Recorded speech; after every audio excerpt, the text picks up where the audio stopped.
রাজধানীর রামপুরায় শিক্ষার্থীদের সাথে পুলিশের ধাওয়া পাল্টা ধাওয়া হয়।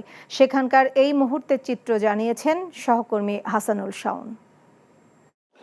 আসলে অনেক বিশৃঙ্খলার মুখে রামপুরা ব্রিজের পাশে একটি ভবনের ছাদে এই মুহূর্তে আমরা অবস্থান নিয়েছি।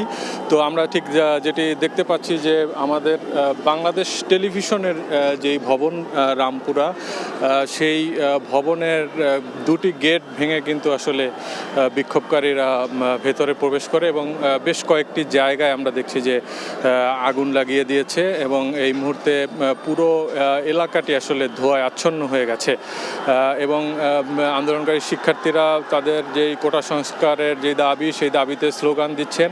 আসলে এই যে জায়গাটিতে কিন্তু সকাল থেকে প্রায় 2 থেকে 3 ঘন্টা ধরে পুলিশ অবস্থান করেছিল। পুলিশের সদস্যরা প্রায় 2 থেকে 300 পুলিশের সদস্যকে আমরা দেখেছি যে এই জায়গাটিতে অবস্থান করেছিল। তো তারপরে কিন্তু আসলে দুই দিকেই, একদিকে রামপুরা ব্রিজ, অন্যদিকে মালিবাগ বা ওই দিকটাতেও আমরা দেখেছিলাম যে এই আন্দোলনকারীরা অবস্থান নিয়েছিল এবং তারা কিন্তু সেই জায়গা থেকে আসলে পুলিশের দিকে এগোতে থাকে। তো এই সময় police tear shell, rubber bullet, sound grenade নিক্ষেপ করে অনেকক্ষণ ধরেই। তো একটা পর্যায়ে আসলে বিক্ষোভকারীদের সংখ্যা অনেক বেশি হওয়ায় পুলিশ এই জায়গা থেকে আসলে পিছু হটতে বাধ্য হয়। এখন জন্ম সনদ দিয়ে খোলো বিকাশ স্টুডেন্ট অ্যাকাউন্ট, নিজের বিকাশ নিজে কর।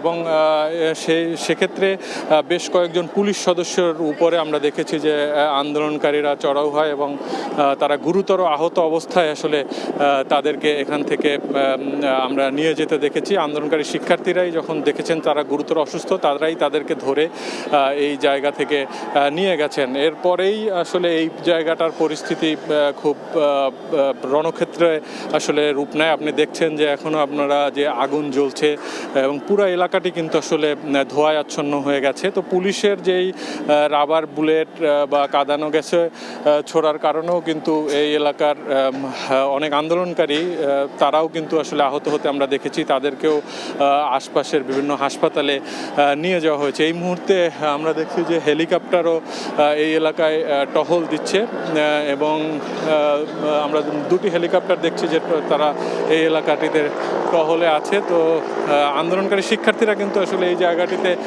অবস্থান নিয়েছে এবং তারা কোটার বিরুদ্ধে যেই তাদের স্লোগান সেটি দিচ্ছে এবং এই মুহূর্তে আসলে আইন শৃঙ্খলা রক্ষাকারী বাহিনীর কোনো সদস্যকে এই এলাকায় আমরা দেখছি না। আমরা বলাই যায় যে পুরো এলাকাটি আসলে যে আন্দোলনরত শিক্ষার্থীরা তারা আসলে নিয়ন্ত্রণে নিয়ে গেছেন এবং এখানে পরিস্থিতি বেশ ভয়াবহ আমরা দেখছি। এই ছিল এখানকার সর্বশেষ অবস্থা। এখন জন্ম সনদ দিয়ে খোলো বিকাশ স্টুডেন্ট অ্যাকাউন্ট, নিজের বিকাশ নিজে কর।